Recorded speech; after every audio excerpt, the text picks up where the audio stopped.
साल भर में एक बार स्नान पूर्णिमा, अभी 29 तारीख को ठाकुर जी स्नान करेंगे, और उस स्नान के बाद लाडले लाल बीमार हो जाते हैं कि हम नहाए हैं। 15 दिन के लिए बुखार आ जाता है ठाकुर जी को।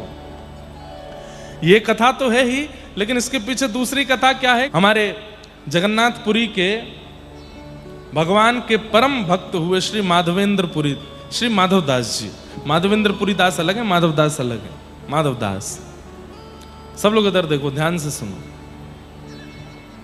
बड़ी प्रसिद्ध कथा है कि माधवदास जी को अतिसार का रोग हो गया, एक पेट का रोग हो गया, जिस रोग में वे बिस्तर पर ही मलमूत्र आदि का परित्याग कर देते थे, जिस कारण से ना वो मंदिर जा पा रहे थे, ना महाप्रभु जी का दर्शन कर पा रहे थे।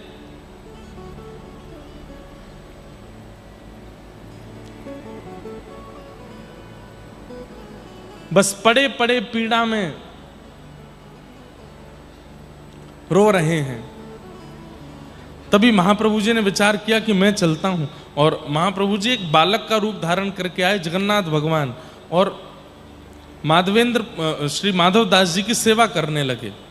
जल भर के लामे, कभी उनके अंग को साफ करें, उनके वस्त्रों को साफ करें।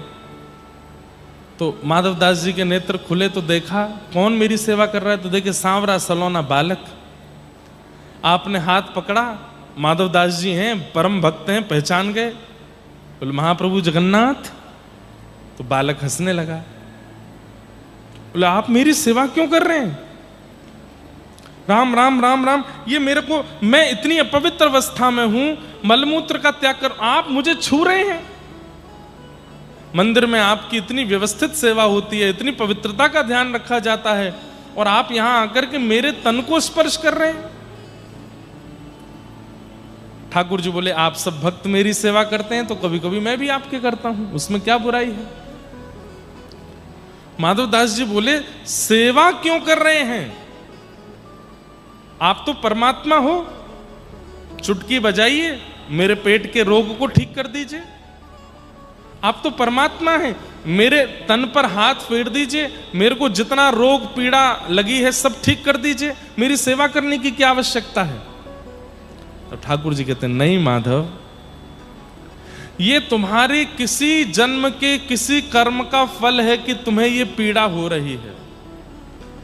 यदि मैं इसको अभी ठीक कर दूंगा तो ये कुछ साल बाद फिर आ जाएगी, और अगर इस जन्म में न भी आई तो इस इतने शेष रोग को भोगने के लिए तुम्हें दोबारा जन्म लेना पड़ेगा। ध्यान से सुनिएगा बात को।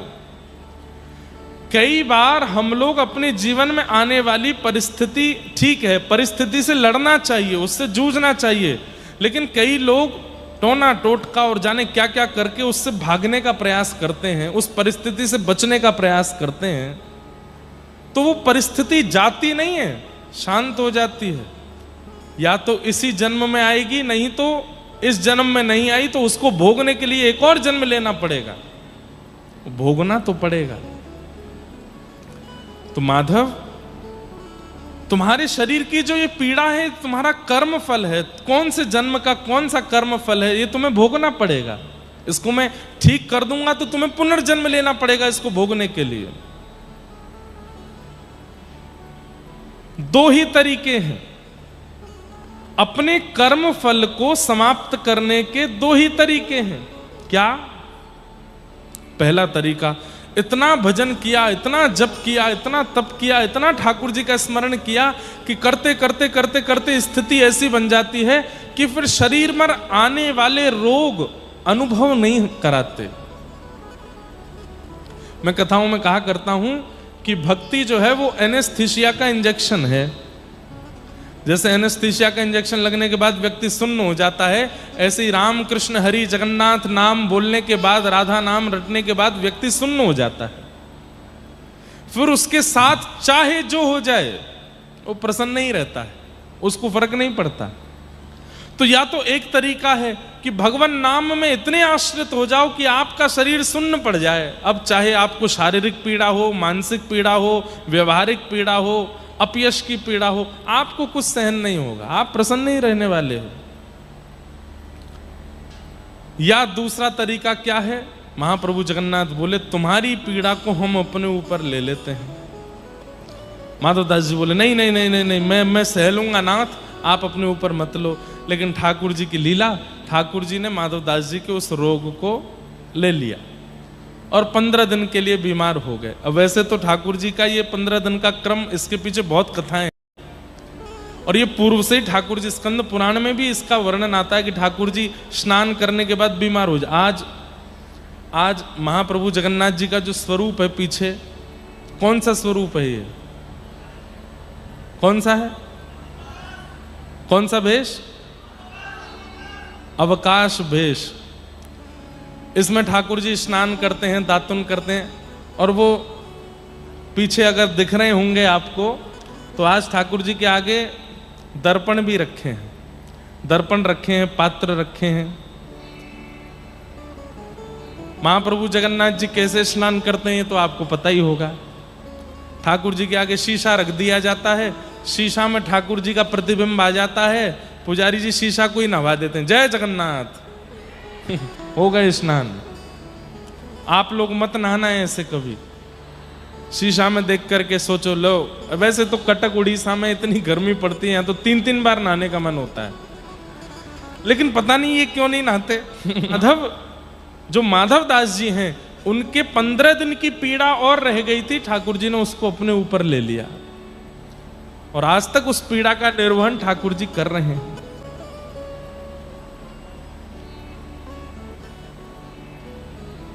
वो सब जानते हैं आपके लिए क्या उचित है, क्या अनुचित है। इसलिए जीवन की परिस्थिति के लिए कभी ठाकुर जी पर आक्षेप मत करो।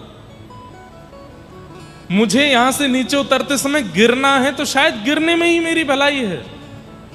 मेरे जीवन में किसी व्यक्ति का आना, किसी का बिछुड़ जाना, कुछ संपत्ति मिलना, कुछ न मिलना, इन सब में मेरी भलाई है, ऐसा मान करके जीने लग जाइए। आज रोटी मिल गई तो अच्छा, नहीं मिली तो भी अच्छा, ठाकुर जी की कृपा है, कोई बात नहीं, इसमें अच्छा ही होगा, कोई भलाई है। सुदामा जी का चरित्र सबने सुना है। श्री सुदामा जी महाराज के यहाँ पर 15-15 दिन तक भोजन नहीं बनता था। उनकी पत्नी कहती थी कैसी कृपा है भगवान की हमारे ऊपर, 15 दिन तक हम भूखे प्यासे रहते हैं। तो श्री सुदामा जी कहते कि देवी अच्छा है, क्यों? 30 दिन के महीना में व्यक्ति 2 बार एकादशी का व्रत करता है, 2 बार अन्न नहीं खाता, और कहते हैं एकादशी के दिन जब अन्न नहीं खाता तो ठाकुर जी उसको याद करते हैं। मैं और तुम कितने भाग्यशाली हो कि हम 30 दिन के महीना में 15 दिन भूखे रहते हैं। इसका मतलब ठाकुर जी 15 बार हमको याद करते हैं, 15 बार हमारा स्मरण करते हैं। कि जो माधवदास जी हैं उनके 15 दिन की पीड़ा और रह गई थी, ठाकुर जी ने उसको अपने ऊपर ले लिया और आज तक उस पीड़ा का निर्वहन ठाकुर जी कर रहे हैं।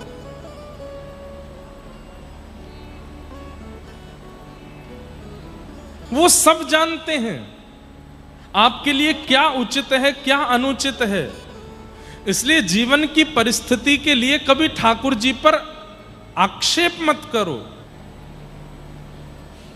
ठाकुर जी जन्म, मरण आदि आदि जो मानवों के कर्म हैं, इन सब में कभी ठाकुर जी नहीं आते, वे इन सब से इतर हैं, वे इन सब से इतर हैं। जन्म आदिर अन्वयाद इतरतः।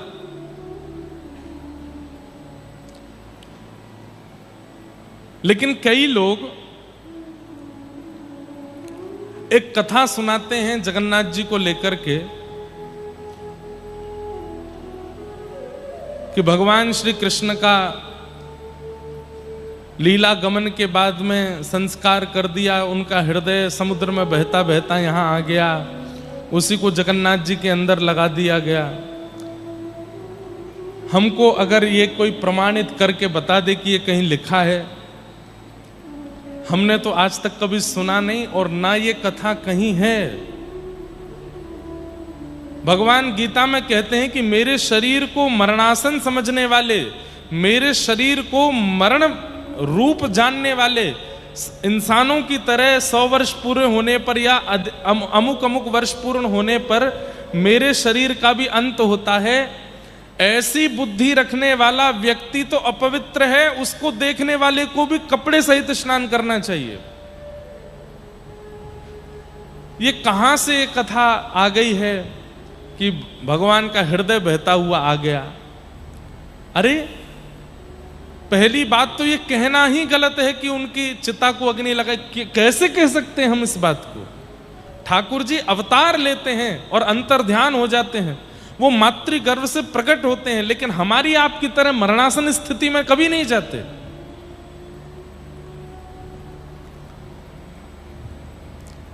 श्री जगन्नाथ महाप्रभु के, श्री बलभद्र जी के, सुभद्रा जी के पावन दारू ब्रह्म के विग्रह में जीवित शालिग्राम जी विराजमान है। और रही बात हृदय की, तो केवल जगन्नाथ जी के भीतर ही हृदय थोड़ी है। जितने भी ठाकुर भारतवर्ष में विराजमान सबके अंदर हृदय है। बिहारी जी में भी हृदय है, राधा रमण जी में भी हृदय है, राधा वल्लभ जी में भी हृदय है, हमारे गिरिराज जी तो साक्षात हृदय ही हैं। पर इस बात को इस तरीके से नहीं कहना चाहिए कि वो हृदय ऐसे निकल करके बहता हुआ आया ना, ये उचित नहीं है। और इसको कई लोग प्रमाणित करने लगे हैं, कई फिल्म जगत के लोग, कई और भी लोग इसको इसके ऊपर खूब बनाने लगे हैं, पिक्चर वगैरह भी। नहीं, ये उचित नहीं है। भगवान कौन है? जो जन्म मृत्यु आदि आदि मानवों की जितनी भी क्रियाएं हैं उनसे जो बिल्कुल इतर हैं, वही परमात्मा है। जन्माद्यस्य तोन्वयादितरतः चार्थे स्वविज्ञ स्वराट। वो अविज्ञ हैं, अनविज्ञ नहीं है, सब जानते हैं, उन्हें सब पता है। उनके सामने कौन किस रूप से गया है, किस भाव से गया है, किस पीड़ा से गया है, उन्हें सब पता है। मैं कथाओं में कहा करता हूं कि महाप्रभु जगन्नाथ जी के नेत्रों में पलक नहीं है। क्यों पलक नहीं है? उसके दो कारण। पहला कारण, इतनी भीड़ में लोग मेरा दर्शन करने आते हैं, कहीं दर्शन करने वाले ने भीड़ के कारण उसकी पलक झपक गई और वो मुझे नहीं देख पाया, तो मैं अपनी पलक खुली रखूंगा ताकि मैं उसको देख लूं। वो भले ही मुझे नहीं देख पाया, मैं उसको देख लूंगा। इसलिए अनमिष नेत्र हैं, निमिष कहते हैं इनको। महाप्रभु जगन्नाथ जी के अनमिष नेत्र हैं, अपलक नेत्रों से ऐसे ही रहते हैं।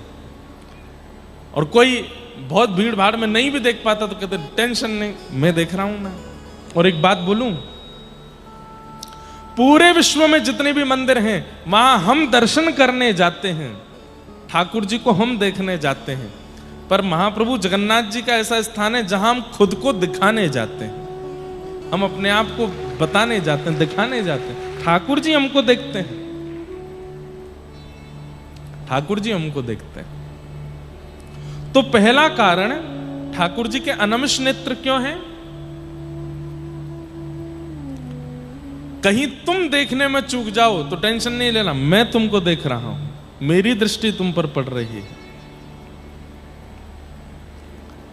चार्थे स्वविज्ञ स्वराट, वे अविज्ञ हैं, सब जानते हैं। दूसरा कारण ठाकुर जी के नेत्र खुले रहने का क्या है? कई बार हम जब ठाकुर जी के सन्मुख जाते हैं इतने भावुक हो जाते हैं, इतनी सारी भावनाएं मन में आने लग जाती हैं कि हम मूल बात ठाकुर जी से कह ही नहीं पाते। ठाकुर जी अपने नेत्रों को गाढ़ करके हमको देखते हैं, खूब चौड़ा चौड़ा खोल करके देखते हैं, ताकि केवल बाह्य रूप से ना दिखें, हमारे मस्तिष्क को भी वो देख लें, हमारे हृदय को भी वो देख लें, हमारे अंतरंग में चल रही जितनी भी भावना विचारधारा सबका दर्शन वो कर लें। इसलिए बड़े बड़े नेत्रों से हमको देखते रहते हैं। वे अविज्ञ हैं, अनविज्ञ नहीं है, सब जानते हैं, उन्हें सब पता है, उन्हें कुछ बताने की आवश्यकता नहीं है। इंद्रद्युम्न राजा की कथा थोड़ी सी स्पर्श करूं।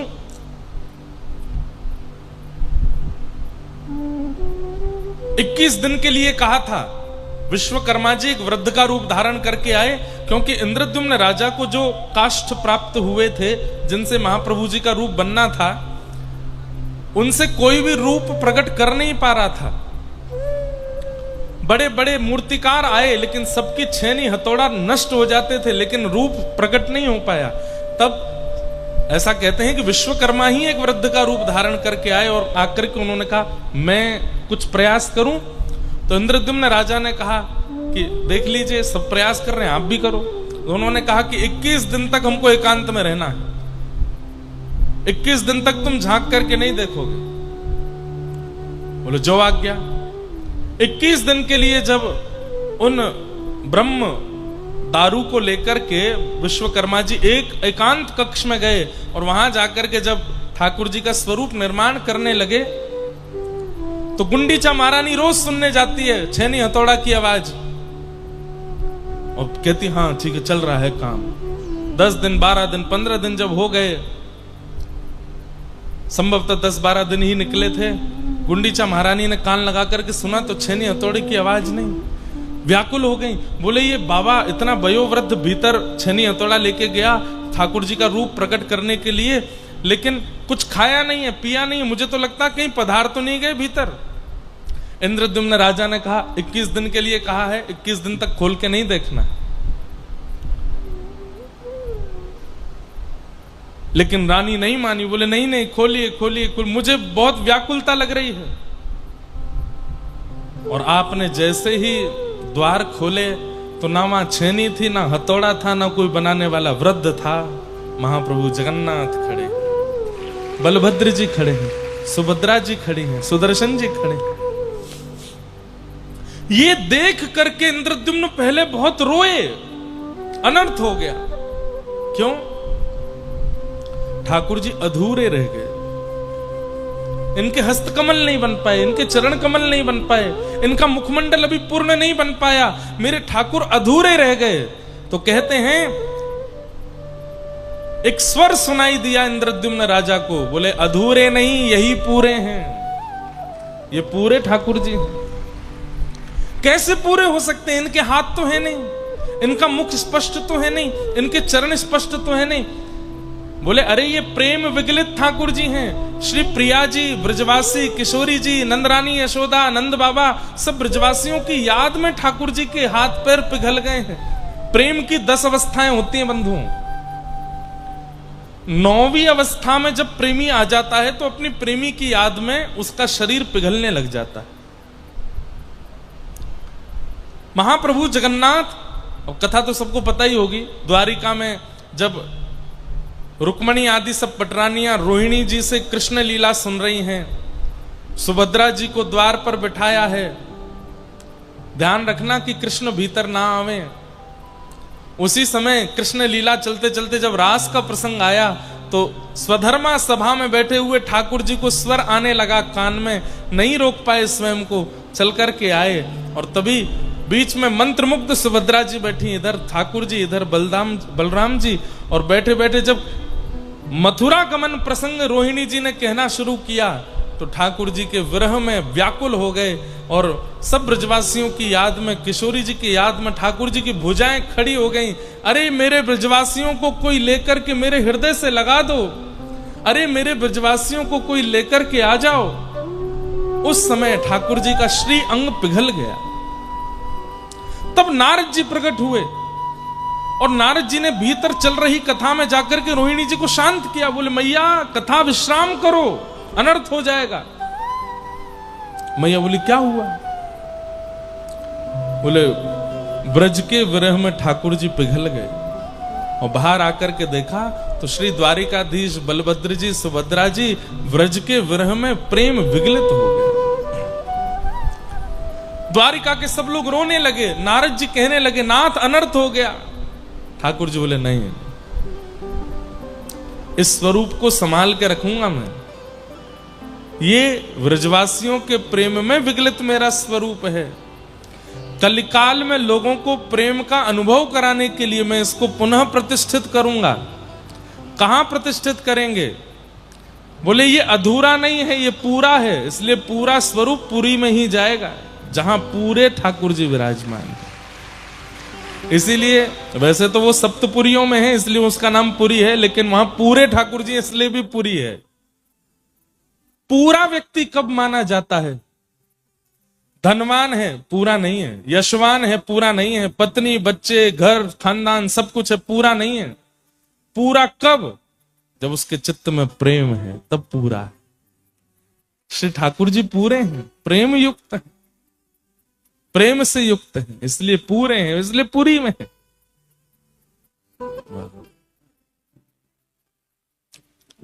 तो ये ठाकुर जी का वृंदावन रास बिहार का स्वरूप है। महाप्रभु जगन्नाथ जी का बड़ श्रृंगार शयन का रूप है, लेकिन एक भाव से ठाकुर जी रास में जा रहे हैं श्री प्रिया जी के पास, और वहां जाकर के रास करना है।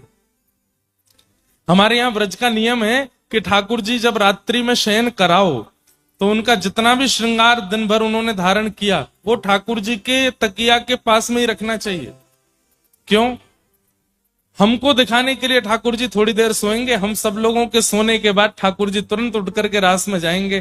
तो रास में ऐसे नहीं जाएंगे कोरे, बढ़िया श्रृंगार करके जाएंगे, नथ बेसर, कान में कुंडल, गले की माला सब धारण करेंगे, इसलिए श्रृंगार पास ही रखा जाता। अरे अब यहां भाव बनेगा कि नहीं पता नहीं तो अष्टयाम में ठाकुर जी की मंगला से पूर्व की क्या लीला होती वो किसी दिन सुनाऊंगा। मंगला से पहले ठाकुर जी भग के आ रहे होते हैं। कहां से? बोले रास से। क्यों? मंगला का मतलब क्या? बोले यशोदा मैया जगवे वारी है, वाके उठवे से पहरे पहरे नंद भवन पहुंचनो मुझे। सो ठाकुर जी महाराज गिरिराज पर्वत से लांगते भये, कूदते भये, वर्षा में नेक छुप छुपाते भये, किशोरी जी के सुंदर जो चुनरी वस्त्र है वहां से अपना मुंह पहुंचते भये, और जैसे ही यशोदा मैया उठने वाली है वहां से पहले ठाकुर जी आमे हाथ पांव पहुंच करके और धीमे से चद्दर के भीतर घुस जाएं, यशोदा मैया के बगल में आके पड़ जाते हैं और खर्राटे लेना शुरू कर देते हैं, छोटे से लाला। फिर मैया के नेत्र खुलते हैं, लाला भोर है गई है अब उठ जा। अरे मैया अभी तो सोयो मैं, अभी नींद आ रही है, तू उठ जा। यशोदा मैया स्नान करने जाती है, गौ दोहन करने जाती है, गोबर लेपन करने जा, इतनी देर में ठाकुर जी अपनी नींद पूरी कर लेते हैं। उसके बाद मैया आती है, आकर के ठाकुर जी को उठाती है। ये रात भर बाहर रहते हैं। कहां रहते हैं? बोले रास में रहते हैं, इसलिए श्रृंगार करके जाते हैं। बोलो जगन्नाथ महाप्रभु की। ऐसे रास बिहारी हमारे जगन्नाथ जी हैं, इतना इनको रास प्रिय है। ऐसे ठाकुर जी को बारंबार प्रणाम। जगन्नाथपुरी में माधवदास नाम के परम भक्त हुए भगवान के। वो इतने अधीन थे जगन्नाथ महाप्रभु के, जो कुछ भी करते थे महाप्रभु की आज्ञा से। आप कहोगे आज्ञा क्या? उनसे बोलते थे। हां, दुनिया को नहीं पता चलता था पर महाप्रभु जी उनसे बोलते थे। आज भी ऐसा होता है, कई प्रेमी भक्तों को ठाकुर जी का स्वर सुनाई देता है, ठाकुर जी की आज्ञा पता चलती है, ठाकुर जी का कोई ना कोई भाव समझ में आता है। अब एक घटना सुनाऊं। एक बार उड़ीसा में एक जगह है, नाम भूल गया मैं उसका, वहां मेरी कथा चल रही थी और तब इतनी संख्या में लोग तो नहीं होते थे कथा में, इससे आधे से भी आधा पंडाल था और झमाझम जोर की बारिश। और जैसी बारिश प्रारंभ हुई तो बहुत अच्छा पंडाल बना था, लेकिन फिर भी भीतर पानी आने लगा। मेरे मंच के पीछे ऐसे ही जगन्नाथ जी विराज रहे थे। उड़ीसा में कहीं भी कथा होती है तो मैं प्रयास करता हूं कि जगन्नाथ जी ही व्यास मंच के पास रहें। तो अब जो श्रोता थे कभी इधर से उठ के इधर जाएं, इधर से उठ के पीछे जाएं, जल उन पर गिरे, और मैं बढ़िया आनंद से कथा कर रहा था। थोड़ी देर में हमने देखा कि जो हमारे संगीतज्ञ उन पर भी जल आने लगा, ब्राह्मण लोग जो हैं उन पर भी जल आने लगा। थोड़ा थोड़ा आ रहा था, रिमझिम रिम, ज्यादा नहीं, बहुत हल्का हल्का, पता भी ना चले, ऐसी ओस जैसी गिर रही थी। हमने कहा हम बढ़िया हैं, हमारे ऊपर कुछ नहीं आ रहा। तो पीछे देखा तो मैंने कहा जगन्नाथ जी भी बढ़िया हैं। हम और जगन्नाथ जी, व्यास जी और व्यास जी के ठाकुर जी दोनों बच गए। इतना बोलते ही ऊपर पन्नी भर गई थी और दोनों पे ही जल गिरने लगा। वहां पीछे जगन्नाथ जी भीगे, आगे मैं भीगूं, और वो कथा ऐसी थी, हमने छतरी लेकर के कथा की थी ऐसे छतरी पकड़ करके जगन्नाथ जी और हम कथा कर रहे थे। तो ठाकुर जी कहीं ना कोई कैसा ना कैसा अनुभव करा ही देते हैं। तो श्री माधवदास जी, एक बार की बात, काशी में एक बहुत बड़े विद्वान थे, बहुत ध्यान से सुनना, बड़ी अच्छी लीला है। जो ठाकुर जी को समर्पित होते हैं, ठाकुर जी उनके साथ कैसी लीला करते हैं, कैसे उनकी रक्षा करते हैं, ध्यान से सुनो। तो काशी में एक बहुत बड़े विद्वान थे और वे अपनी विद्वत्ता का एक एक क्रम करते थे। क्या? दूसरे विद्वानों को जाकर के हराना और उनसे विजय पत्र लिखवाना, सामने वाले को शास्त्रार्थ में हरा देना और उससे एक पत्र लिखवाना कि मैंने इन व्यक्ति से अपनी हार स्वीकार की है और ये जीत गए हैं, मैं हार गया हूं, आइंदा ये कभी भी मेरे शहर में आएंगे, इनकी पूरी रहने खाने पीने सोने की सब सेवा मैं करूंगा और ये मेरे आचार्य हैं, मैं इनका शिष्य हूं, ऐसा करके पूरा पत्र लिखवा लेते थे और नीचे हस्ताक्षर। और जब कभी भी उस शहर में जाना होता था, वो पत्र दिखाते उस व्यक्ति को, हाँ भाई सेवा करो हमारी। सब लोग इधर देखो, ध्यान से सुनो।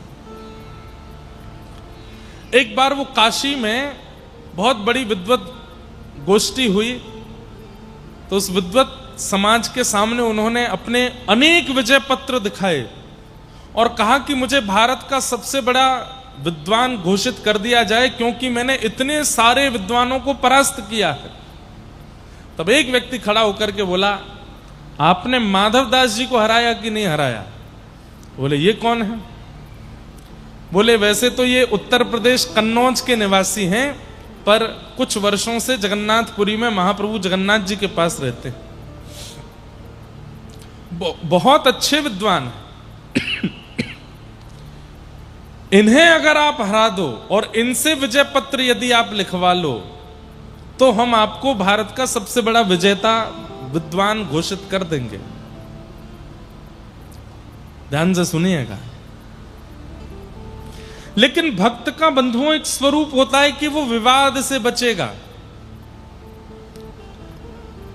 अगर कहीं विवाद हो रहा है और ठाकुर जी का भक्त यदि वहां पहुंच जाए ना, तो वो तुरंत क्षमा मांग लेगा, तुरंत कान पकड़ लेगा, तुरंत हाथ जोड़ लेगा। उसकी गलती नहीं है तो भी उसको विवाद नहीं चाहिए, सब समाधान हो जाए, संवाद कर लो, विवाद मत करो। इन्होंने जैसे ही माधवदास का नाम सुना तो बोले ठीक है, मैं जाता हूं जगन्नाथपुरी और उसको हरा करके उससे विजय पत्र लिखवा के लाऊंगा, उसके बाद आप भारत का सबसे बड़ा विद्वान मुझे घोषित करेंगे? बोले हाँ बिल्कुल करेंगे। वो ब्राह्मण काशी से निकले। माधवदास जी तो बेचारे ठाकुर जगन्नाथ जी को पूर्ण समर्पित थे। विद्वान जगन्नाथपुरी पहुंचा और उसने जगन्नाथपुरी आकर के ढूंढा, कहां है माधवदास? लोगों ने बता दिया और ये माधवदास जी की कुटिया में पहुंचे और कुटिया के भीतर जाकर के माधवदास जी को बताया, मैं काशी से आया हूं, बहुत बड़ा विद्वान हूं, ये देखो मैंने इतने सारे लोगों को हराया है, मैंने सुना है तुम बहुत बड़े विद्वान हो, आओ शास्त्रार्थ करो मेरे साथ। माधवदास जी हाथ जोड़ के बोले, भगवान शास्त्रार्थ करके आप मुझे हराना चाहते हैं, स्वयं जीतना चाहते हैं? बोले हाँ। तो मैं अपनी हार पहले ही स्वीकार कर लेता हूं, आपके चरण पकड़ता हूं। आप जीते, मैं हारा, आपकी विजय हुई। सब लोग इधर देखो, यहां देखो।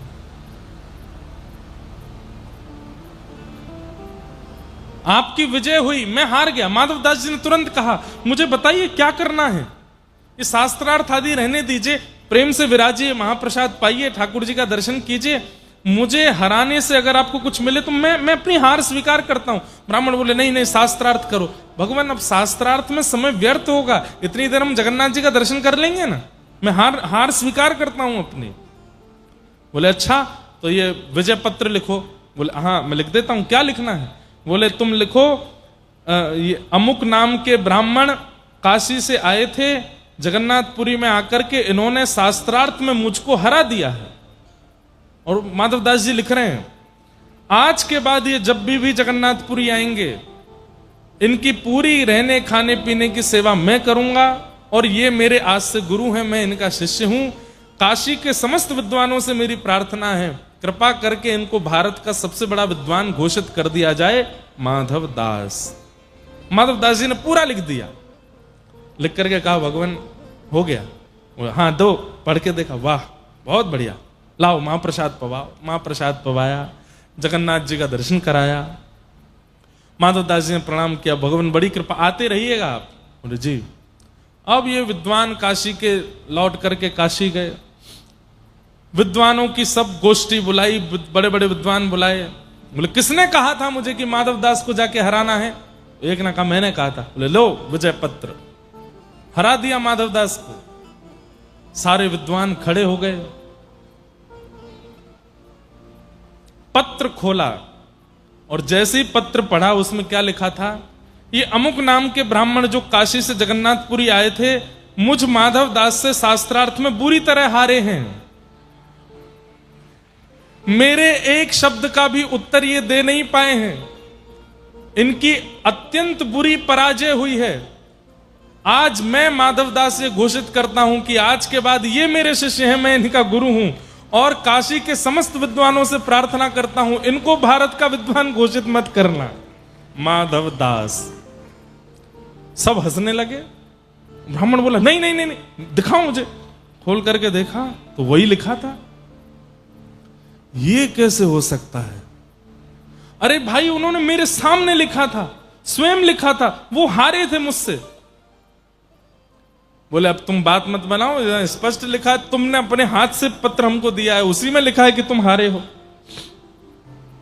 बोले नहीं नहीं नहीं, मैं दोबारा जाऊंगा, कुछ गड़बड़ है, कोई टोना टोटका हुआ है। पत्र की लेखनी बदल कैसे गई?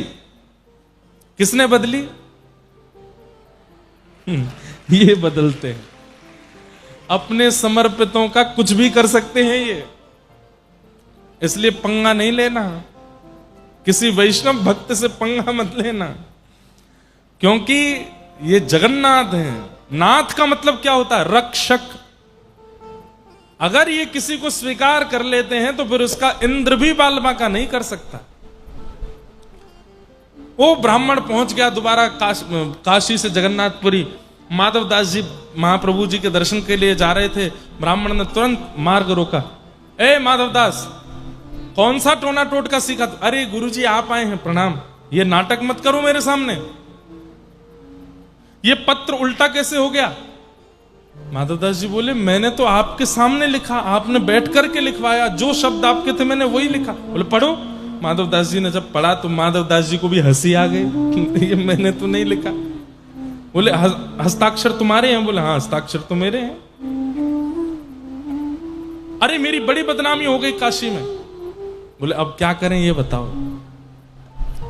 काशी के कुछ विद्वान जगन्नाथपुरी आए हुए हैं। काशी के कुछ विद्वान जगन्नाथपुरी आए हुए हैं और वो यत्र तत्र घूम रहे हैं।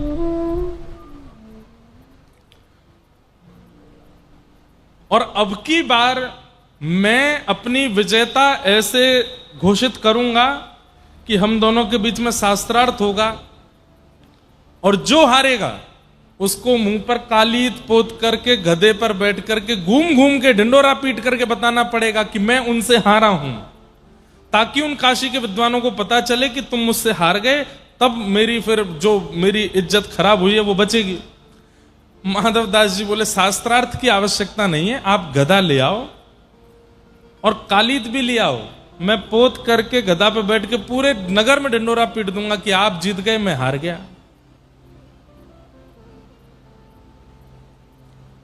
मेरा अभी दर्शन का समय हो रहा है, तो गधे और कालीत की व्यवस्था आप कर लीजिए, मैं दर्शन करके आता हूं, आप सिम्म द्वार पे मुझे मिल जाना, पूरे मुंह पे कालीत पोत के गधे पे बैठा देना, मैं घूम घूम के सबको बता दूंगा। तो काशी के ब्राह्मण बोले हाँ ये अच्छा, तुम दर्शन करके आओ, मैं गधा लेके आता हूं। यहां माधव दास जी अंदर दर्शन करने गए, ब्राह्मण गधा लेने गया, कुछ कालीत लेकर के आया। माधव दास जी तो महाप्रभु जगन्नाथ जी का दर्शन कर रहे थे। महाप्रभु जगन्नाथ जी ने ऐसा रूप धारण किया कि माधव दास जी तो वहीं खड़े रह गए, बाहर निकलना ही भूल गए। ठाकुर जी माधव दास का रूप धारण करके बाहर आ गए। महाप्रभु जगन्नाथ माधव दास जी के रूप में निकल करके सिम्मत द्वार से बाहर आए तो वो सामने वो विद्वान खड़ा था। हाँ हाँ, जैसी हमारी बात हुई थी, बैठ जाओ गधे पर। और वहां भीड़ भी इकट्ठी हो गई थी गधे को देख के, ये सब देख के।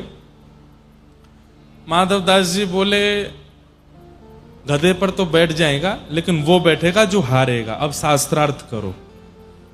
तो तुम तो मना किए थे शास्त्रार्थ नहीं करना। बोले कि अब मूड बदल गया, अब शास्त्रार्थ करना है, बैठो। चौकी लगी तो अब भगवान से कौन जीते शास्त्रार्थ में। जैसे ही एक पंक्ति प्रारंभ की भगवान उस विद्वान ने उसका ऐसा खंडन किया, भगवान ने ऐसा खंडन किया, जितनी बातें वो करता गया सबका खंडन करते करते तालियां पिटने लगी महाराज। सब जय जयकार करने लगे, हमारे माधव दास की जय हो, पुरी के माधव दास की जय हो, जगन्नाथ के दास की जय हो। वो ब्राह्मण बेचारा अपनी नजर नीचे करके बैठा। ठाकुर जी बोले उठो। कालीत लेकर के उसके मुंह पे लगाई, माथे पे लगाई, नाक पे लगाई। बोले बैठो गधे पर। गधे पे बैठा के बोले अब जाओ पूरे नगर में घूम घूम करके बोलो माधव दास जीता मैं हारा। रोने लगा बेचारा वो विद्वान, माधव दास जीता मैं हारा, माधव दास जीता मैं हारा। सब हंसे उसको देख के। ठाकुर जी तो ये लीला करके वहां से अंतर ध्यान हो गए। भीतर खड़े माधव दास जी को थोड़ी देर बाद होश आया। बोले कि अरे दर्शन हो गए। बेचारे वो नीचे खड़े होंगे, गधा कालित लेके मैं चलूं नीचे।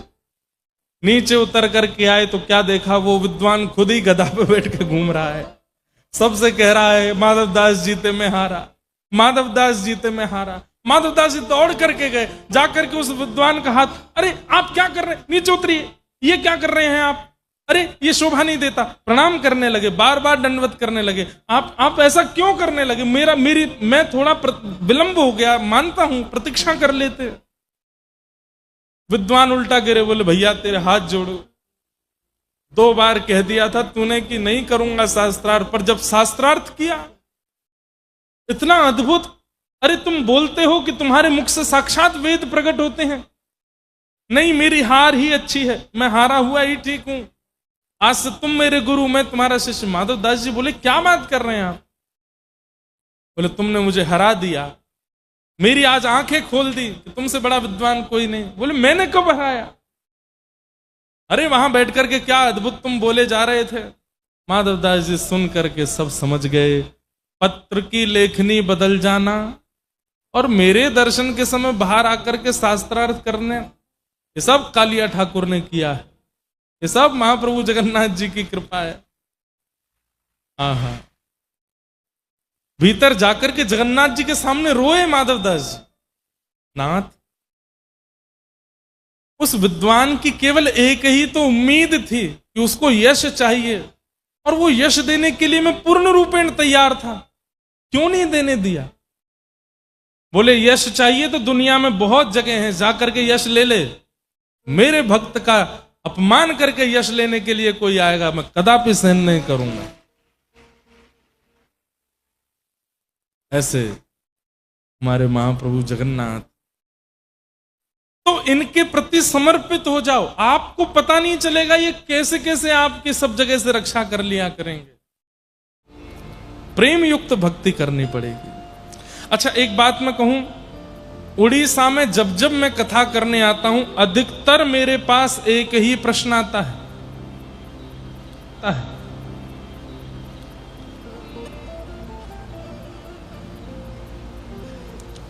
और वह प्रश्न क्या होता है, महाराज जी मेरे घर में सभी लोग मांसाहार करते हैं। अधिकतर यही बात लिखी आती है। आज भी 3 पत्र हैं, तीनों में यह बात लिखी है कि मेरे घर में सभी लोग मांसाहार करते हैं, लेकिन मैं शाकाहारी हूं। मुझे अपनी ठाकुर जी की अन्न प्रसाद की व्यवस्था करना बहुत कठिन हो जाता है। कृपा मुझे अब आप कैसे बनाएंगे। जिस रसोई घर में मछली आ गई हो, जिस रसोई घर में मांस आदि आ गया हो, वहां पर ठाकुर जी का भोग बनना भी नहीं चाहिए।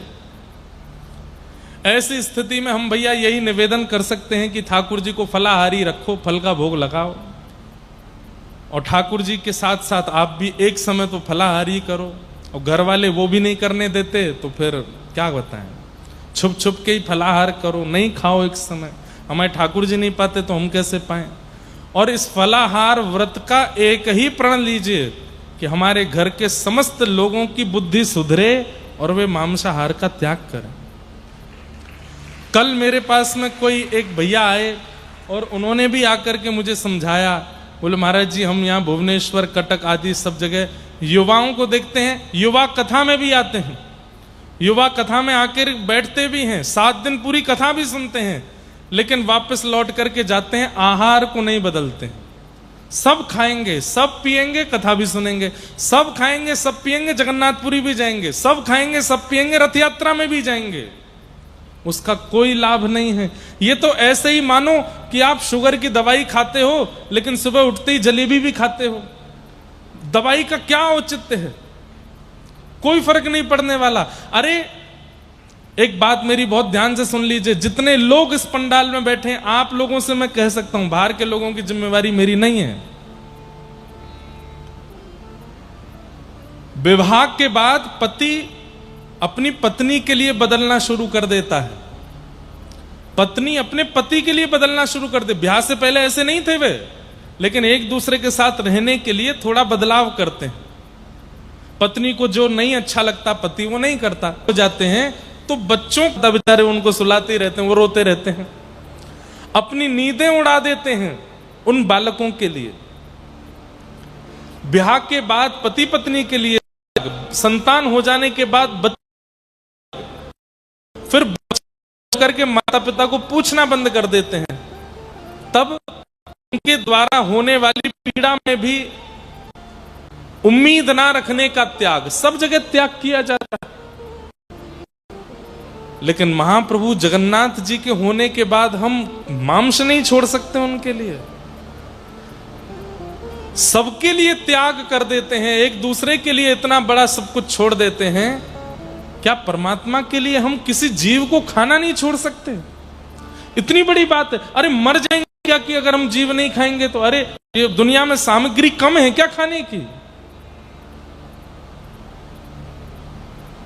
हम बस इतना निवेदन करेंगे, आहार की शुद्धि कर लीजिए, महाप्रभु जी इसी से ही प्राप्त हो जाएंगे।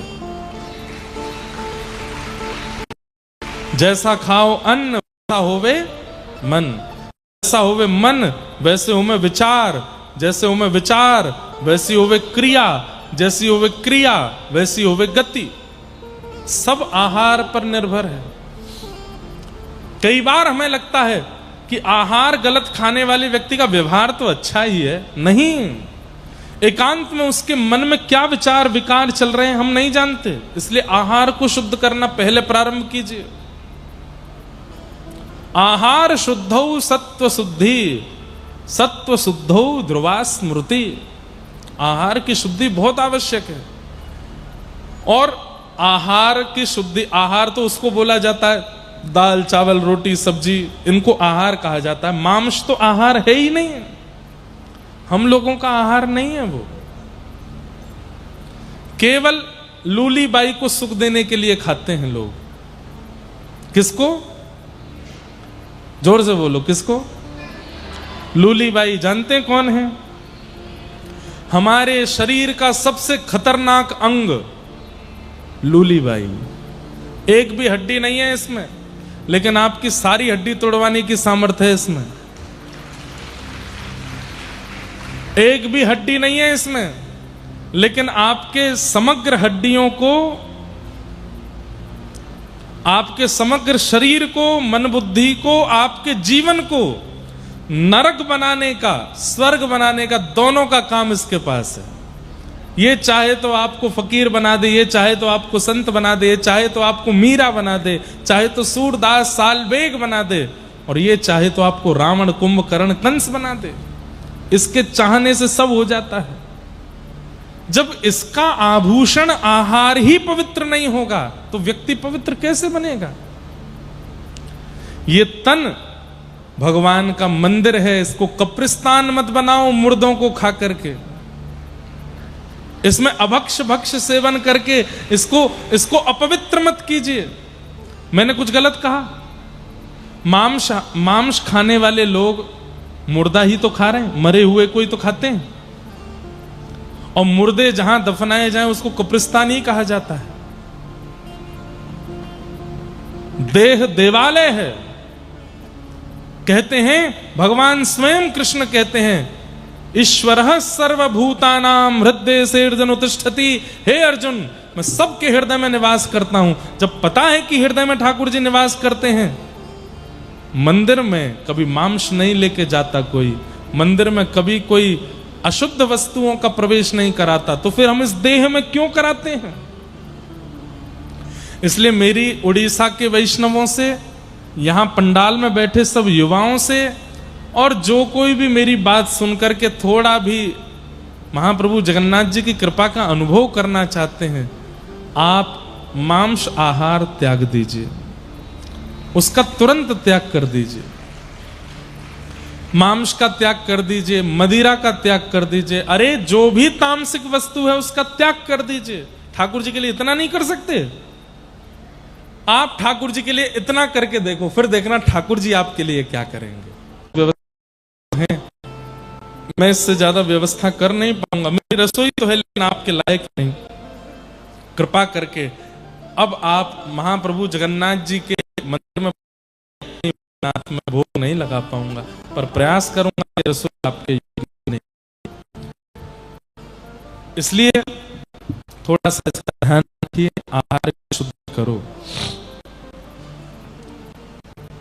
धर्मस्वनिष्ठितः पुंसां विश्वक्सेन कथासु यः नोत्पादयेद् श्रमेव हि केवलम्। तो सबसे पहले हमने कि और परम धर्म क्या है। धर्म मतलब ठाकुर जी की सेवा पूजा आदि सब करना, सेवा पूजा में प्रेम का मिश्रण कर देना, ये परम धर्म है। परम धर्म परमात्मा की प्राप्ति करता है, उस परम धर्म का आप लोग अनुसंधान करो।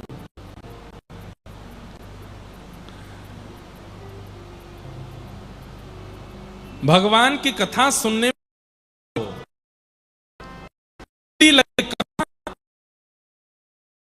स्वनिष्ठः पुंसां विश्वक्सेन कथासु यः नोत्पादयेद् दधिरतिम्।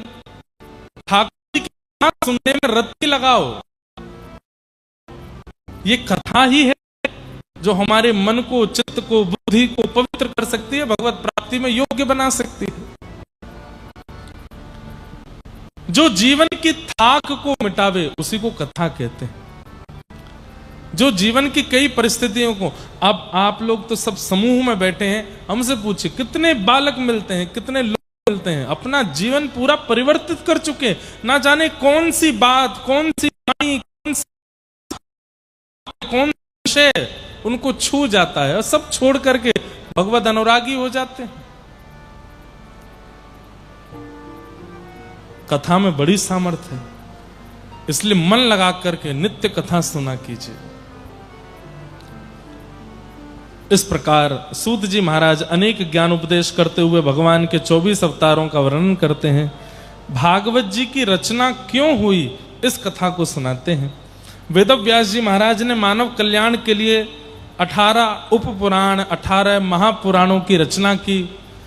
यजुर्वेद, ऋग्वेद, सामवेद, अथर्ववेद, चतुर्वेदों की रचना की, महाभारत की रचना की। लेकिन सब कुछ रचना करने के बाद भी चित्त को शांति नहीं थी। अपनी रचना में कहीं ना कहीं वे अपूर्णता का अनुभव कर रहे थे। सब लोग ध्यान से सुनो, इधर देखो।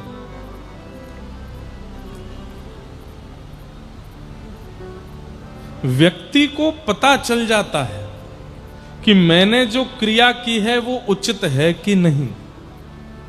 हर व्यक्ति को पता चल जाता है, लेकिन वो फिर भी सबसे पूछता है ठीक तो रहा ना, ठीक तो किया ना। सामने वाले कहते हाँ हाँ बहुत अच्छा था। अच्छा सुनने के बाद भी अच्छा नहीं लगता। अच्छा क्यों?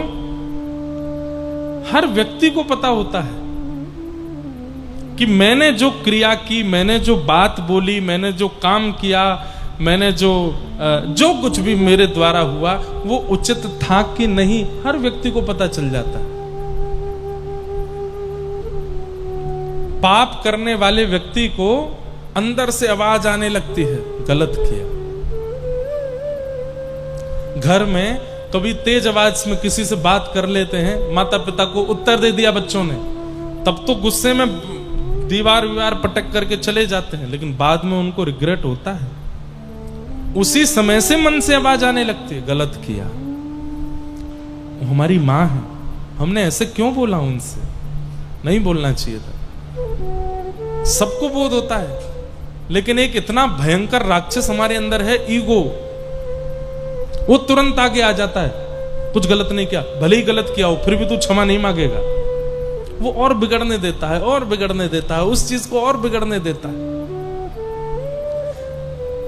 भगवत आधीन व्यक्ति में ये ईगो नाम का राक्षस नहीं होता। अगर उससे कोई गलती हो भी जाती है तो वो तुरंत क्षमा के लिए भागता है कि मुझे क्षमा करो। एक बात कहूं बंधुओं, बहुत ध्यान से सुनना। अपराध करने के बाद में सबको पता चल जाता है कि मैंने गलत किया, लेकिन उस गलती का इतना रिग्रेट हुआ कि अब मन में सोच रहे हैं कि इसका समाधान क्या करूं, इसको मैं ठीक कैसे करूं। यदि ऐसी प्रवृत्ति आपकी बन रही है तो यह समझ जाना कि ठाकुर जी की दृष्टि आप पर है, इसलिए आप सुधरना चाहते हैं। लेकिन कई लोग ऐसे होते हैं, अपराध करने के बाद, पाप करने के बाद, गलत करने के बाद भी स्वीकार नहीं करते, उसको खींचते रहते हैं, उसको लंबा होने देते हैं, उसको चलने देते हैं सालों साल तक। यही मानना चाहिए कि ठाकुर जी की दृष्टि नहीं है उसके ऊपर, इसलिए परिवर्तन करना चाहता नहीं। भगवत दृष्टि अधिकारी जो हो जाता है, उसके अंदर तुरंत इच्छा प्रकट होने लगती है कि इसका समाधान हो, इसका विश्राम हो, इसका कोई नियोजन निकले, ये इतना लंबा खिंचे ना।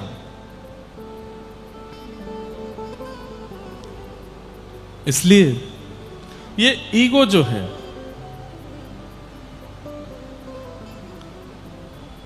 इसको एक भाषा में स्वाभिमान भी कहते हैं। ये एक अभिमान का विशेष रूप है, स्वाभिमान। स्वाभिमान होना चाहिए, लेकिन उसमें भी विवेक होना चाहिए कि स्वाभिमान किस रूप में रखें। जैसे एक बहुत सुंदर स्वाभिमान है कि मैं किसी के आगे हाथ नहीं फैलाऊंगा, मैं किसी के आगे भिक्षा नहीं मांगूंगा। इसका मतलब अकड़ नहीं है, ये एक स्वाभिमान है। ऐसा हो सकता है, अच्छा भी है। कई विषय में स्वाभिमान अच्छा है, पर कई विषय में अच्छा नहीं है। पति पत्नी के विषय में भी स्वाभिमान अच्छा नहीं है। वहां पर भी स्वाभिमान ही है जिसके कारण उन दोनों का कलेश समाप्त नहीं होता। दोनों में से एक स्वाभिमान का भी त्याग कर देता है ना, तो संबंध बहुत लंबा समय तक चलता रहता है। और जब दोनों में स्वाभिमान आ जाता है तो उस संबंध का अंत निश्चित होता है। इसलिए स्वाभिमान का त्याग करो। कभी किसी को गलत बोल देते हैं, कुछ गलत कर देते हैं, उसके बाद में यदि पता चलता है कि मैंने गलत किया, तो कोई कुछ बिगड़ेगा नहीं आपका। जाइए उसके पास बैठ के थोड़ी बात कर लीजिए, थोड़ा कह दीजिए अच्छा ठीक है, सॉरी हो गया हमसे, अब इसको खींचो नहीं, चलो अच्छी अच्छी बातें करो, अच्छे अच्छे काम करो, थोड़ी देर खेलो, उसको समाप्त करो, लंबे समय तक मत रखो। क्योंकि हर व्यक्ति को पता होता है कि मैंने क्या गलत किया, क्या ठीक किया। श्री वेदव्यास जी महाराज ने 17 महापुराण लिखे हैं। 18वां अभी लिखा नहीं है, लेकिन इतना सब कुछ लिखने के बाद भी 18 उपपुराण, 17 महापुराण, 4 वेद, महाभारत, सब कुछ रचना करने के बाद भी मन में संतुष्टि नहीं आ रही है। कई ऋषि, कई संत, कई लोग आकर के महिमा मंडन करते हैं कि वाह व्यास जी आपने कितना सुंदर लिखा, कितना सुंदर लिखा। लेकिन इतना सुंदर सुनने के बाद भी व्यास जी को लगता है सब प्रशंसा कर रहे हैं, लेकिन मेरे मन को संतोष नहीं है। तभी व्यास जी के पास नारद जी का आगमन होता है और नारद जी महाराज आकर के व्यास जी से कहते, क्या बात है, इतने दुखी क्यों बैठे हैं? बोले देखो ना, मैंने कितने ग्रंथ पोथियां लिख दी, लेकिन मन अशांत है, मन में संतुष्टि नहीं है। हर उस व्यक्ति को यह बात सुननी चाहिए जिसका मन अपनी क्रिया से असंतुष्ट रहता है। अच्छा, कई जगह पर संतोष करना भी नहीं चाहिए और कई जगह ऐसी है वहां पूर्ण संतोष रखना चाहिए। कौन कौन सी जगह है जहां पर संतोष करना चाहिए?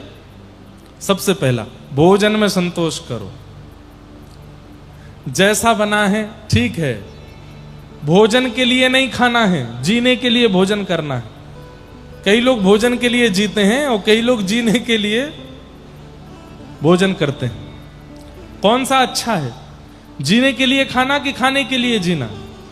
जीने के लिए पाओ, उसमें संतोष करो, जो मिल जाए उसको पाओ। पीली दाल मिल गई पालो, बैगन की सब्जी है पालो, आलू की सब्जी है पालो, टिंडे बने हैं पा लीजिए। एक विचित्र टिंडा होता है, हमारे यहां बोलते चप्पल टिंडा होता है ना, होता है ना, होता है कि नहीं? चप्पल टिंडा होता है ना, इनको ज्यादा पता है, खाते रहते हैं। लौकी घिया मिल जाए खाओ, जो प्राप्त हो जाए उसमें संतोष करो। कोई कभी कभी बहुत अच्छा बन जाए तो उसमें भी संतोष करो। भोजन में, अन्न में संतुष्ट होना चाहिए। दूसरा, धन में संतुष्ट होना चाहिए। जितना मिल रहा है, जो प्राप्त हो रहा है, ठीक है, भगवान कृपा करेंगे, हम परिश्रम करेंगे तो हमारे परिश्रम के अनुसार हमको मिलेगा, लेकिन हम संतोष करें। और चाहिए और चाहिए और चाहिए और चाहिए और चाहिए, ये नहीं होना चाहिए। धन में संतोष करो। तीसरा, संबंधों में संतोष करो। जो संबंध मिला है, पत्नी का, पति का, बच्चों का, परिवार का, मित्र का, उसमें संतुष्ट रहो, संतोष करो। दूसरा मुझसे अच्छा है ऐसा नहीं सोचो, आपके पास जो है वो बहुत अच्छे हैं, उनमें संतोष करो। असंतुष्ट किसमें रहना चाहिए? अब ये सुनो, कौन कौन सी क्रिया है जिसमें संतुष्ट नहीं होना चाहिए? पहला, पढ़ने में कभी संतुष्ट मत हो। अच्छा देखना, उल्टे हैं हम लोग। जो मैंने पहले बात की उसमें हम असंतुष्ट रहते हैं, और जो अभी बात कहेंगे इसमें सब लोग संतुष्ट नहीं होते। 4 पन्ने पढ़ने के बाद बच्चा, बहुत पढ़ लिया, थक गए, अब तो इतना पढ़ लिया, मां कहां तक पढ़े इसको। अच्छा, आज एक नया और बन गया, फोन चलाने में भी संतुष्ट हो जाना चाहिए। थोड़ी देर चलाने के बाद बंद कर दो भाई, थोड़ी देर उसको रख दो। और आजकल तो युवाओं से ज्यादा वृद्धों के फोन ज्यादा चलते हैं। घर के दादा दादी पूरे दिन चार्जर ही ढूंढते रहते हैं। अरे दादी, सुबह ही तो चार्ज किया था आपने फोन, डिस्चार्ज हो गया, रील देख रही थी ये बूढ़ों को ज्यादा लगा है चस्का फोन देखने का। उसमें भी संतोष करो, तो 4 हो गए वहां पे संतोष में। हाँ, जितनी देर देख लिया, जितना देख लिया बस करो, ठीक है। और असंतुष्ट किसमें रहना चाहिए? अध्ययन में। जितना भी पढ़ लीजिए, व्यक्ति को यदि अपना सफल जीवन बनाना है, अपने मृत्यु के अंतिम समय तक वो विद्यार्थी बना रहे, तो वो सबसे ज्यादा सुखी रहेगा। विद्यार्थी बना रहे, कभी भी ये ना सोच ले अब मैं व्यापारी बन चुका हूं, अब मैं वकील बन चुका हूं, अब मैं जज बन चुका हूं, अब मैं पुलिस अफसर बन चुका हूं, अब मैं नेताजी बन चुका हूं, अब मैं व्यास जी बन चुका हूं, अब मैं पंडित जी बन चुका हूं। मैं अभी भी विद्यार्थी हूं। आज भी मुझे अर्जन करने की इच्छा है, आज भी मुझे ग्रहण करने की इच्छा है। आप भी कुछ अच्छा बताइए, आप भी कुछ मधुर बताइए। नित्य अर्जन करने की इच्छा रखो। अर्जनात अर्जुन, अर्जुन का मतलब क्या है? जो हमेशा अर्जन करना चाहता है, ग्रहण करना चाहता है विद्या को, उसी को अर्जुन कहते हैं। सावधानी से सुन लीजिए, पति की बात होती है तो उबासी आने लगती है सबको। सबको तो नहीं आ रही, 2-4 दिख गए मुझे तो अध्ययन में असंतुष्ट होना चाहिए। दूसरा, भजन में असंतुष्ट होना चाहिए। 12 माला होते ही महाराज उबासी आने लग गई, अंगड़ाई आने लग गई। कथा सुनते हैं, कभी ऐसे कभी ऐसे, कभी कोई पीछे ऐसे सोफा वाले तो सो ही जाते हैं। इतने संतुष्ट हो जाते हैं 10 मिनट की कथा से ही ये लगता है कि बस हो गया, अब तो संपूर्ण हो गया हमारा। भक्ति से सदैव असंतोष रखना चाहिए, नहीं अभी बहुत कम है और करना। नामाचार्य हरिदास ठाकुर बंगाल में हुए और उनका सिद्ध बकुल, आप लोग जाएंगे जगन्नाथपुरी तो वहां दर्शन करिएगा। सिद्ध बकुल अपने हाथ से लगाए थे, भगवान की दांतुन प्रसादी मिली थी महाप्रभु जगन्नाथ जी की, उसी को पृथ्वी में गाड़ा तो सिद्ध बकुल वृक्ष हुआ। जब जाएंगे आप जगन्नाथपुरी तो वहां हरिदास ठाकुर के स्थान का दर्शन करना, गंभीरा का दर्शन करना महाप्रभु जी के। नामाचार्य हरिदास ठाकुर का नियम था, प्रत्येक दिन 3 लाख महामंत्र जाप करते थे। कितने? 3 लाख। हरिदास ठाकुर जन्म से म्लेच्छ परिवार से थे, यवन कुल से थे।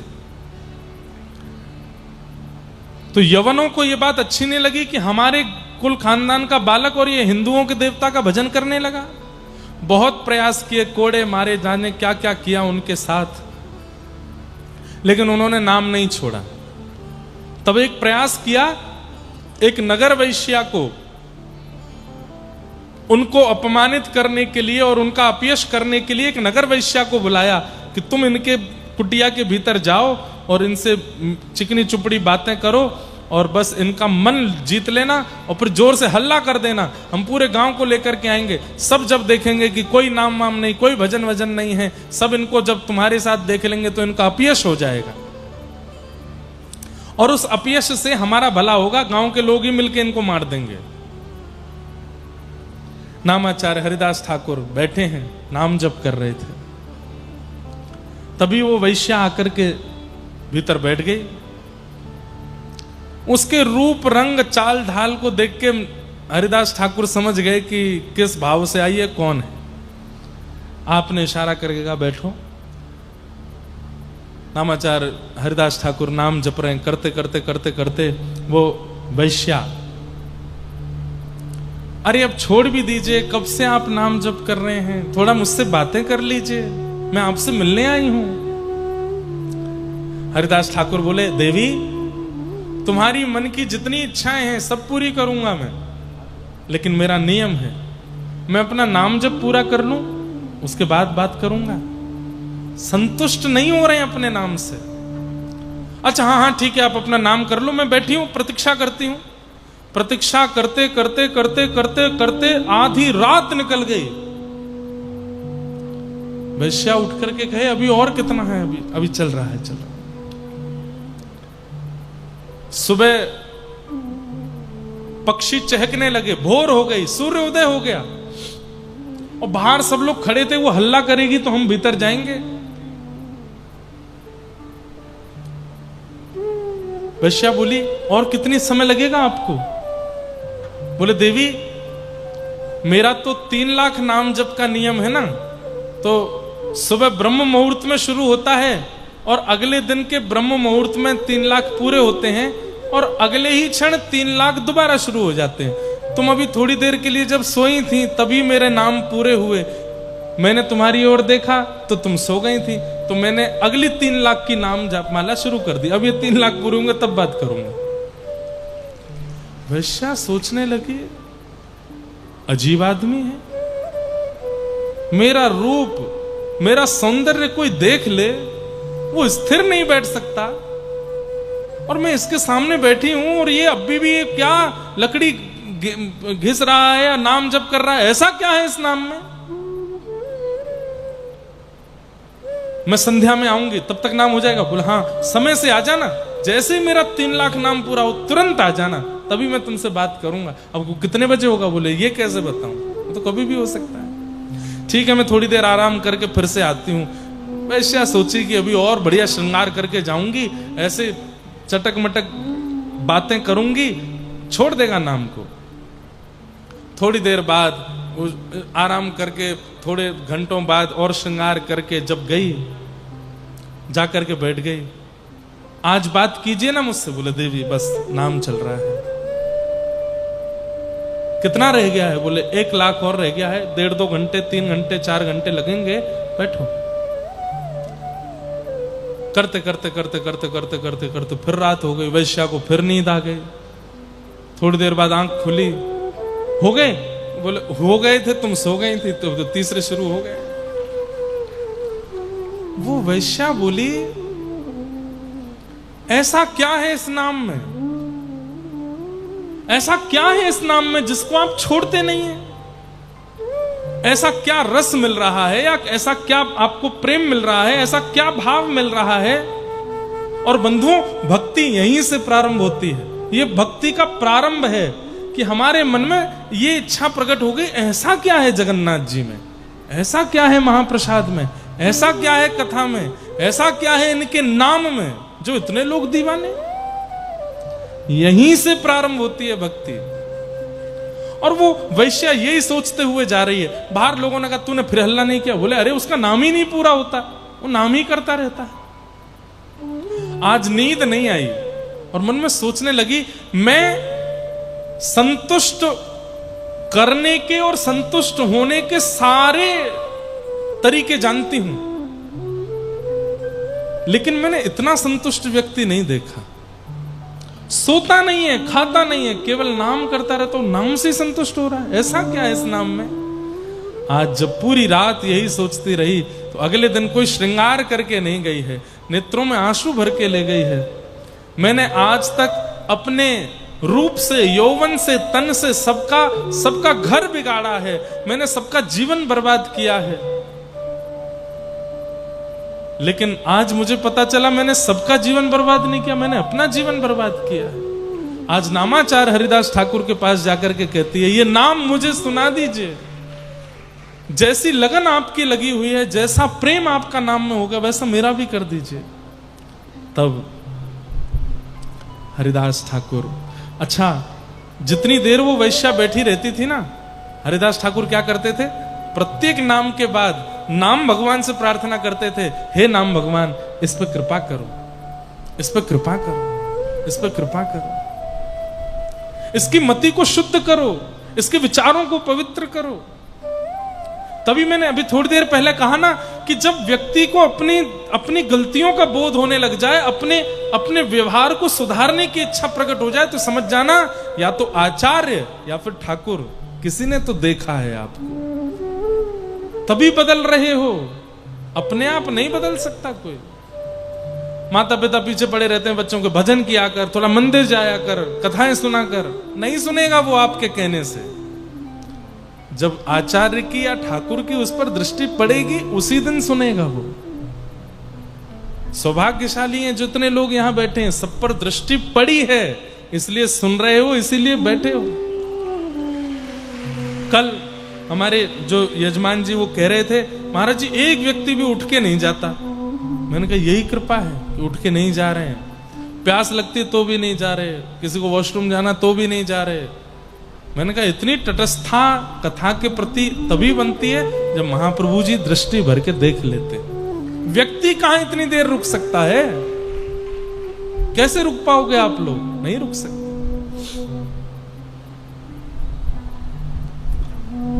हरिदास ठाकुर ने पता क्या किया? तुरंत अपने आसन से उठ करके खड़े हो गए और बोले, लाली मैंने इस कुटिया में लाखों नाम जप किए। और नामाचार्य हरिदास ठाकुर का एक नियम और था, 3 लाख नाम प्रतिदिन करते थे। 30 दिन में कितने नाम हो गए? 30 दिन में कितने नाम हो गए? 90 लाख। तो 30 दिन में उनकी जो संख्या होती थी वो 1 करोड़ पहुंचती थी। क्यों? जैसे ही महीने के अंतिम दिन आते थे तो नाम बढ़ा देते थे। क्यों? 1 करोड़ करना, महीने में 1 करोड़ नाम करते थे। आज हरिदास ठाकुर बोले, लाली इस कुटिया में मैंने करोड़ों नाम किए हैं, अब मैं कहीं और जा रहा हूं, इस कुटिया में तुम रहो और यहीं रह करके भजन करो। और श्री हरिदास ठाकुर वहां से चले गए और वो वैश्या वहां रहने लगी। अरे इसे कहते हैं चमत्कार। चमत्कार वो नहीं कि आपने कभी कोई कबूतर प्रकट कर दिया, खूब सारे कुछ कर दिए, वो सारे चमत्कार नहीं होते हैं, वो जादू हो सकते हैं। चमत्कार इसको कहते हैं कि जिस वैश्या को देख करके पहले लोगों के चित्त में मलिनताएं आती थी, लोगों के मन में दुर्भाव प्रकट होते थे, लोगों के मन में इच्छा पूर्ति की भावना प्रकट होती थी, आज नामाचार्य हरिदास ठाकुर की कृपा ऐसी हुई, नाम भगवान की ऐसी कृपा हुई कि अब वह वैश्या जब अपनी कुटिया से बाहर निकलती है तुलसी को जल देने के लिए, जो राह से निकलता है उसको देख लेता है, उसी के चित्त में हरि प्रकट हो जाते हैं, भजन करने की इच्छा प्रकट होने लगती है। ऐसी कृपा,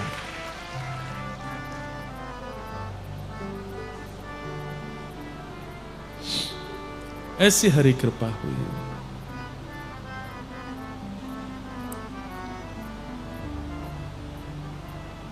जो सुख पायो राम भजन में, जो सुख, कबीरदास जी का पद है, जो सुख पायो राम भजन में, जो सुख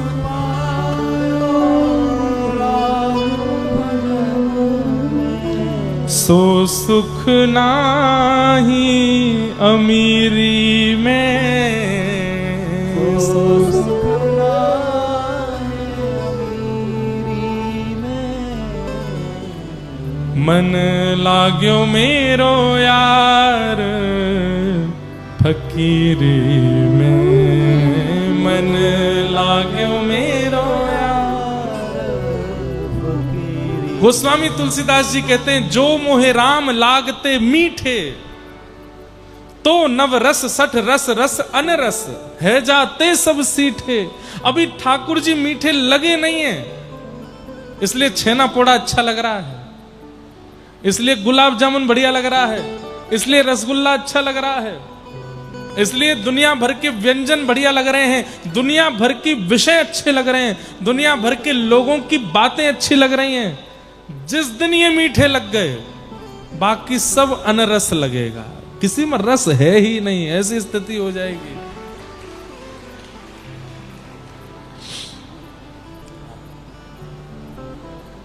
कहो तो कुसुमल साड़ी रंगावा, कहो तो कुसुमल साड़ी रंगावा। हमारे ना व्यासपीठ पे बैठने के बाद ऐसा लगता है महाप्रभु जगन्नाथ जी गोद में उठा लेते हैं, कभी इधर उछालते हैं, कभी कबीरदास जी पे उछालते हैं, कभी मीराबाई पे ले जाते हैं, नचाते रहते हैं, हम कठपुतली बन जाते हैं, बस नृत्य करते रहते हैं इन्हीं भावों में। मीराबाई कह रहे हैं, मुझे वस्त्र से फर्क नहीं पड़ता, मुझे श्रृंगार से फर्क नहीं पड़ता, मुझे वो चाहिए क्या, जिन भेषा मेरो सावरो रीझ है, जिन भेषा ओ, जिन भेषा मेरो सावरो रीझ है,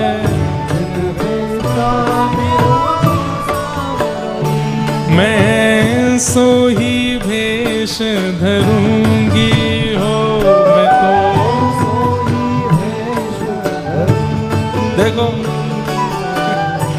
एक बालक लैपटॉप लेके नाच रहा है, ये कथा सुनते सुनते यही काम कर रहे हो क्या हैं? भगवान करे तुमको बोनस मिल जाए इस बार। वाह भाई। जिन भेषा मेरो सावरो रीझ है, जिन भेषा जिन भेषा मेरो साहिब रीझ है, जिन भेषा मेरो साहिब रीझ है, मैं सो ही भेष धरूंगी हो, मैं तो सो ही भेष धरूंगी, हाँ मैं तो सो ही भेष धरूंगी हो, मैं तो सो ही भेष, अरे हाँ मैं बैरागन हूँ,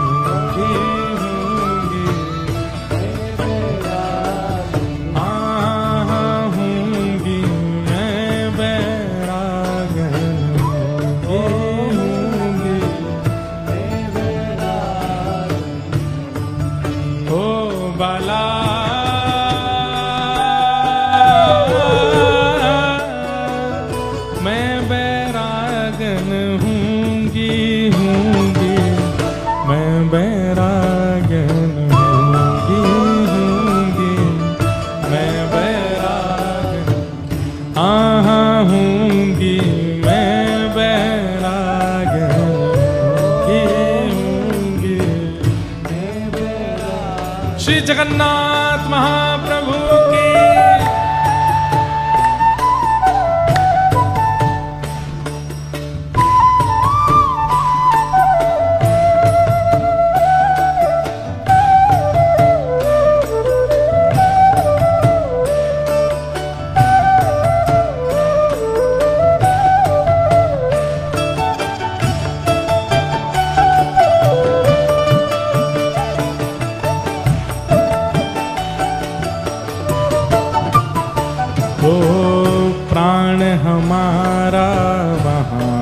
बसत है प्राण हमारा, ओ प्राण हमारा वहाँ बसत है प्राण हमारा। ओ यहाँ तो खाली को, यहाँ तो खाली ओ मात पिता परिवार सोई है, मात पिता हाँ मात पिता परिवार सोई है, मात पिता परिवार ओ कहिए तिनका तो भला, कहिए तिनका बाला, कहिए तिनका तो बाला। अरे हाँ मैं बैरागन हूँगी, हाँ हाँ हूँगी मैं बैरागन हूँगी, मैं बैरागन हे बाला।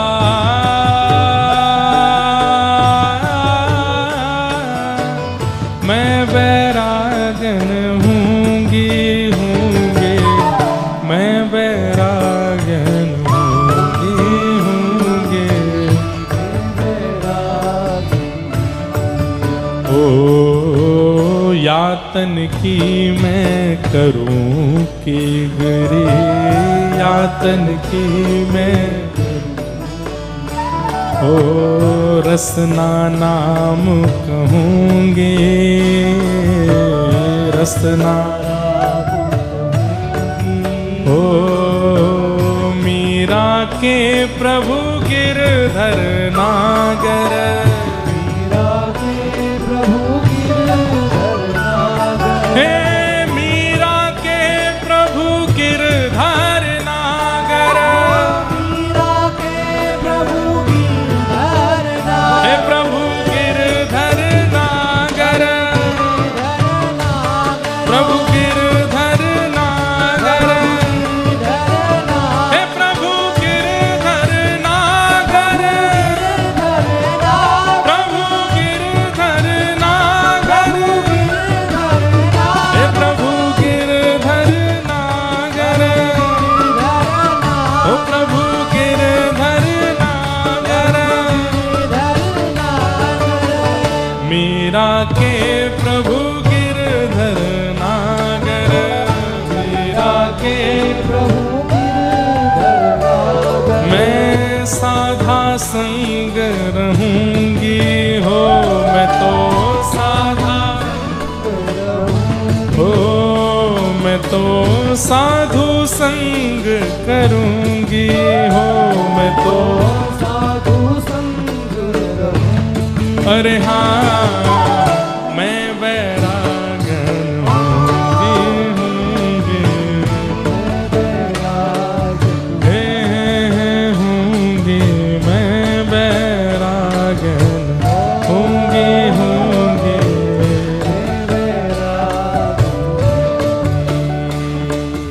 जगन्नाथ। हमको सब बोलते हैं, बोले महाराज जी ये तो आप रोज ही गाया करो, लेकिन हम ये केवल जगन्नाथ जी के लिए नहीं, सारे ठाकुरों के लिए ऐसे ही बना रहे हैं। जैसे राधा रमण, राधा रमण कमल नैन, कोमल नैन वृंदावन वारे, तू न संभाले तो हमें कौन संभाले, ओ तू न संभाले तो हमें कौन। गाओ हे गोपीनाथ गोपीनाथ सरस नैन सरस नैन, ओ बालेश्वर वारे, तू न संभाले तो हमें कौन संभाले, हो हे भक्तन के काज प्रभु खीर चुरावे, भक्तन के काज प्रभु खीर चुरावे, हाँ भक्तन के काज हरि खीर चुरावे, भक्तन के काज हरि खीर चुरावे, हे भक्तन के काज हरि माखन खावे, भक्तन के काज हरि माखन खावे, ओ हमें तू न संभाले तो हमें कौन संभाले, ओ तू न संभाले तो हमें कौन। गाओ हे गोपीनाथ गोपीनाथ गोपीनाथ गोपीनाथ सरस नैन सरस नैन सरस नैन, सरस नैन, बालेश्वर वारे, तू न संभाले तो हमें कौन संभाले, ओ तू न संभाले तो हमें कौन संभाले। हे जगन्नाथ जगन्नाथ चकानैन, चकाने, हाँ जगन्नाथ हाँ जगन्नाथ चकानैन, चकाने, नीलाचल वारे, तू न संभाले तो हमें कौन संभाले, हो तू न संभाले तो हमें कौन संभाले। ओ मेरी ये नैया है अब तो तेरे हवाले, मेरी ये नैया है अब तो तेरे हवाले, हाँ मेरी ये नैया है हरि तेरे हवाले, मेरी ये नैया है हरि तेरे हवाले, ओ हमें तू न संभाले तो हमें कौन संभाले, हो तू न संभाले तो हमें कौन। मेरे प्रभु जगन्नाथ चकानैन, हे जगन्नाथ चकानैन, नीलाचल वारे, तू न संभाले तो हमें कौन संभाले, हो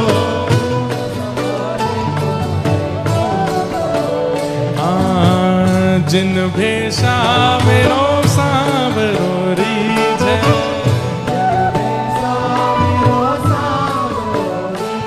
मैं सो ही भेष धरूंगी, हो मैं तो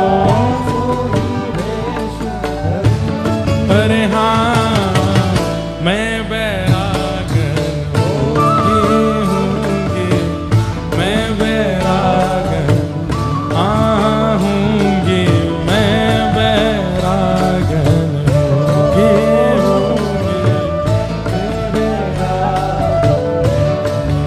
हे बलभद्र सुभद्रा संग आप विराजे,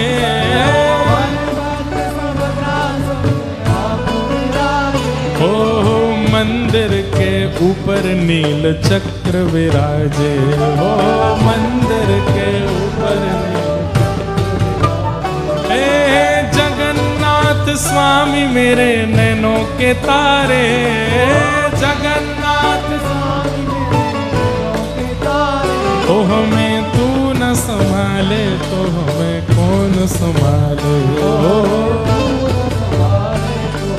ऊंचे स्वर में मेरे प्रभु जगन्नाथ चकानैन, जगन्नाथ चकानैन, नीलाचल वारे, तू न संभाले तो हमें कौन संभाले, हो हे तू न संभाले तो हमें कौन संभाले, हो मेरे प्रभु जगन्नाथ जगन्नाथ